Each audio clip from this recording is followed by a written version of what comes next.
Zoom shares have fallen back after a stunning surge on Monday. Look at the way they're doing near the end of a difficult trading day, and you can see they're down 8%, but this is just all relative compared to how they've zoomed up. After the company crushed expectations with its latest earnings, revenue 42% growth is what they're looking for, even as life returns to normal. Now, Zoom has had an incredible 12 months, doing what few companies have ever managed to do.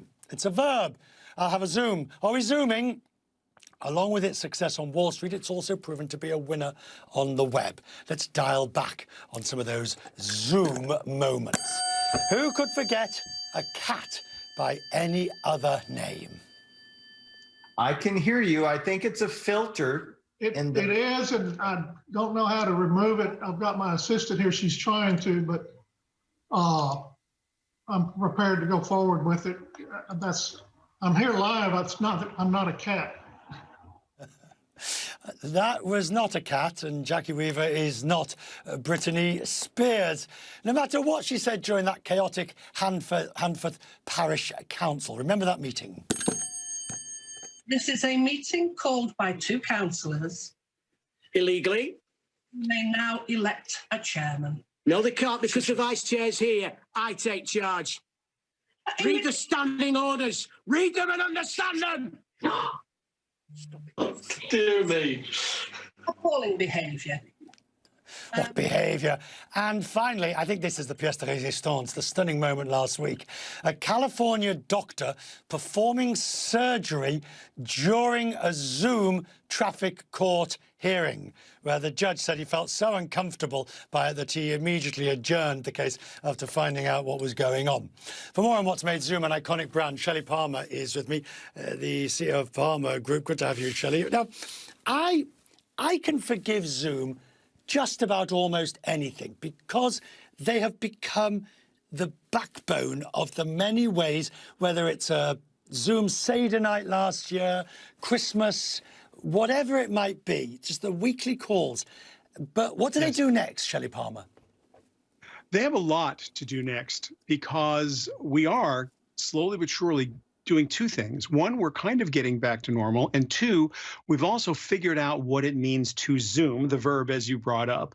So they haven't really innovated the product very well, and a lot of people are nipping at their heels. There are plenty of new platforms that are allowing you to do things like blur the background, like I've got my background blurred. I'm doing this with a camera, but NVIDIA can do it in the computer without you having to have an expensive camera like I have here.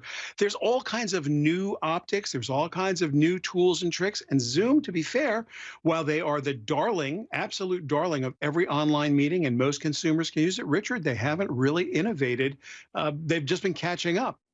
Right, but of course you've got the bigger, well, you've got things like Microsoft Teams, which is a sort of a behemoth on the back. Yeah, yes. But that's all, and you've got WebEx, Cisco's WebEx, which arguably has a better security protocol and is used by more officialdom. But we all still go back to Zoom because it's easy to use. But how do they make money from us? Because, all right, I've got a Zoom, so I don't have to have a 40-minute free call. I can go longer. I've bought a subscription, but how do they make money otherwise? Well, they're going to have to become more of a service company. Microsoft is added Teams all kinds of ways, right? Teams is now just the central focus of a meeting inside of a Microsoft environment. Zoom doesn't have that luxury. So they're going to have to build out some services that people will pay for. Because right now, free Zoom is a lot of fun, and most people have free Zoom. You pay for Zoom if you need to do a webinar. You pay for Zoom if you need to go longer than 40 minutes. But most people don't. So Zoom is an amazing company. They have the best interface. It's easy to use. Everyone, including grandma, knows how to use it. I don't mean to call out grandma, but metaphorically, everyone knows how to use Zoom. Are you on mute? Still a problem? But Zoom basically is the Band-Aid or the Kleenex of online meeting. They definitely have to start innovating, Richard, because Microsoft and Google have corporate, and, you know, I don't know if Zoom's going to get there.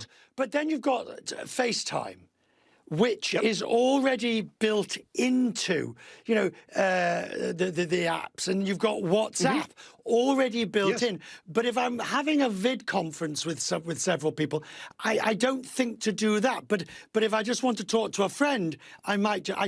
You see where I'm going with this? You have a lot. Yes. No, you have a lot of options. That's the whole problem, right? That's why Zoom's earnings is amazing, but they can't take themselves for granted right now. And you can't just say they're the only game in town. There have always been other ways to communicate with video. People are motivated to do it now, so they've learned to do it.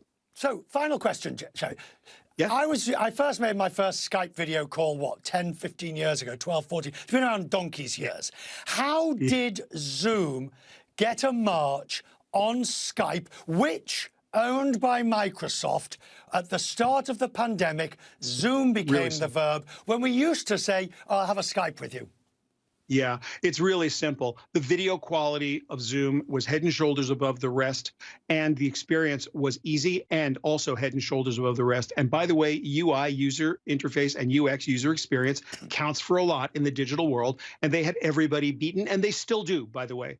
But hands down, there's nothing better or easier to use than Zoom right now. It's not going to stay that way, but right now they're enjoying an awful big lead on the competition from just a visceral experience. Better video, better interface.